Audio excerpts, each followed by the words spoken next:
BJP Congress ఒక్కటయ్యాయి. ప్రజల్లో పెరుగుతున్న BRS గ్రాఫ్ను చూసి కుట్రలకు తెరలేపాయి. బీఆర్ఎస్ను అడ్డుకునేందుకు చీకటి ఒప్పందం చేసుకున్నాయి. వ్యూహంలో భాగంగా సీఎం రేవంత్ రూటు మార్చి బీజేపీని టార్గెట్ చేస్తున్నారు.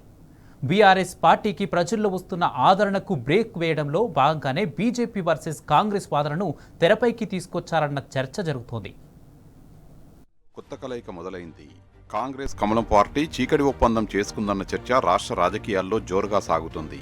ముఖ్యమంత్రి రేవంత్ రెడ్డి ఢిల్లీ పర్యటన తర్వాత ఆయన మాటల్లో తేడా రావడం ఇప్పుడు కొత్త చర్చకు దారితీస్తుంది. ప్రధాని నరేంద్ర మోడీతో భేటీ తర్వాత రేవంత్ రెడ్డి బీజేపీని టార్గెట్ చేయడం ఆయన వ్యూహంలో భాగమే అన్న చర్చ నడుస్తుంది. అటు ప్రధాని నరేంద్ర మోడీతో భేటీతో పాటుగా కేంద్ర మంత్రి కిషన్ రెడ్డితో కూడా రేవంత్ రెడ్డికి ఇంటర్నల్ ఒప్పందం ఉంది అన్న టాక్ నడుస్తోంది. వ్యూహంలో భాగంగానే బీజేపీ వర్సెస్ కాంగ్రెస్ గా క్రియేట్ చేయాలన్న భావనలోనే ముఖ్యమంత్రి రేవంత్ రెడ్డి కేంద్ర మంత్రి కిషన్ రెడ్డిల మధ్య మాటల యుద్ధం నడుస్తుందన్న చర్చ రాజకీయ వర్గాల్లో సాగుతుంది. మూతల విషయంలో కిషన్ రెడ్డి గారు మాట్లాడుతున్న విధానం చూస్తుంటే కిషన్ రెడ్డి గారు ఏదో మోడీ గారు గుజరాత్ నుంచి మొత్తం అంతా మనకేదో రైళ్లలో, విమానాలలో, లారీలలో నోట్ల కట్టలు పంపిస్తున్నట్టుగా ఆయన తెగ బాధపడిపోతున్నాడు. పడడం వల్లనే మెట్రో రైలు ఆగింది, మెట్రో రైలు నిర్మించడానికి మీ దగ్గర డబ్బులు ఉన్నాయంటున్నాడు. అంటే ఆయన ఉద్దేశం ఏంది? మెట్రో రైలు కట్టొద్దనే కదా. మూసీకి ఈరోజు నిధులు అడిగితే అవహేళన చేస్తున్నాడు, అడ్డుపడుతున్నాడు. మూసీలో పోయి ఆయన నిద్ర చేస్తా అంటూ 6 సంవత్సరాలు పైబడ్డది కేంద్ర మంత్రిగా. మీరు ఈ ప్రాంతానికి తీసుకొచ్చిన ఒక ప్రత్యేకమైన ప్రాజెక్ట్ ఏదో చెప్పండి కిషన్ రెడ్డి గారు. నోరేసుకొని మా మీద పడి మమ్మల్ని ఏదో బెదిరించినట్టుగా మాట్లాడుతూ ఇక్కడ బెదిరేటోళ్ళు ఎవరు లేరు కిషన్. ఒక్క రోజైనా ఈ 6 సంవత్సరాలలో నరేంద్ర మోడీ గారి దగ్గర ప్రత్యేకమైన అపాయింట్మెంట్ తీసుకెళ్లి తెలంగాణకి ఇవి కావాలని ఏమన్నా ఇచ్చిండ్రా మీరు? మీకు చిత్తశుద్ధి లేదు.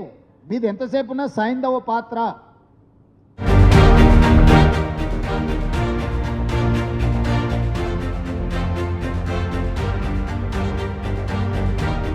కాంగ్రెస్ ప్రభుత్వంపై రోజురోజుకు ప్రజల్లో వ్యతిరేకత పెరుగుతుంది. బీఆర్ఎస్ 10 ఏళ్ల పాలన బెటర్ అన్న భావనలో ప్రజలు మాట్లాడుకుంటున్నారు. ఈ పరిణామాల్ని గమనించిన కమలం నేతలు బీఆర్ఎస్ పార్టీకి ప్రజల్లో వస్తున్న ఆదరణకు బ్రేక్ వేయడంలో భాగంగానే బీజేపీ వర్సెస్ కాంగ్రెస్ వాదనను తెరపైకి తీసుకొచ్చారన్న చర్చ జరుగుతోంది. కేంద్ర మంత్రి కిషన్ రెడ్డి, సీఎం రేవంత్ రెడ్డి ఢిల్లీలో ఒక ప్రైవేటు కార్యక్రమంలో పాల్గొన్న సందర్భంలో బీఆర్ఎస్ పార్టీని టార్గెట్ చేయడం వల్ల తమకు నష్టం జరుగుతుందని, బీఆర్ఎస్ కు ప్రజల్లో క్రేజ్ పెరుగుతుందని, అది బ్రేక్ చేస్తేనే కాంగ్రెస్ బీజేపీలకు లాభమని ఒక ఒప్పందానికి వచ్చినట్లు తెలుస్తుంది. అందులో భాగంగానే రేవంత్ రెడ్డి తన వ్యూహాన్ని మార్చుకున్నాడు అనే చర్చ జరుగుతోంది. గత 2 రోజులుగా ముఖ్యమంత్రి మాటల్లో మార్పునకు కారణం ఇదే అంటున్నారు రాజకీయ విశ్లేషకులు. బీఆర్ఎస్ పార్టీని నోటికి వచ్చినట్లు మాట్లాడే రేవంత్ రెడ్డి బీజేపీ డైరెక్షన్ ప్రకారం గులాబీ పార్టీ నేతలపై ఒక్క మాట కూడా మాట్లాడకపోవడం పలు అనుమానాలకు తావిస్తోంది అంటున్నారు.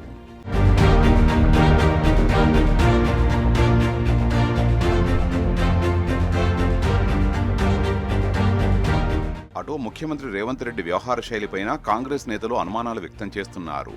గ్రాడ్యుయేట్ ఎమ్మెల్సీ ఎన్నికల కంటే ముందు ప్రధాని నరేంద్ర మోడీతో భేటీ అవ్వడం, మోడీతో భేటీ తర్వాత రేవంత్ రెడ్డి తీసుకున్న పొలిటికల్ డైవర్షన్ హస్తం నేతలని ఆందోళనకు గురిచేస్తోంది.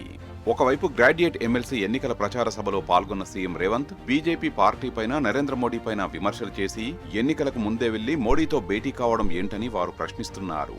ఒకవైపు ఎన్నికల్లో కాంగ్రెస్ అభ్యర్థి నరేందర్ రెడ్డి గెలవకపోయినా తమ ప్రభుత్వానికి వచ్చిన నష్టమేమీ లేదని చెప్పిన రేవంత్ ఎన్నికలు జరిగే ముందు రోజే ప్రధానితో భేటీ కావడం పార్టీ అభ్యర్థికి మరింత నష్టం చేసిందంటున్నాయి హస్తం వర్గాలు. అటు మోడీతో భేటీ తర్వాత రాష్ట్ర రాజకీయాలను కమలం వర్సెస్ కాంగ్రెస్ గా మలిచే ప్రయత్నం చేస్తున్నాడని అంటున్నాయి గాంధీభవన్ వర్గాలు.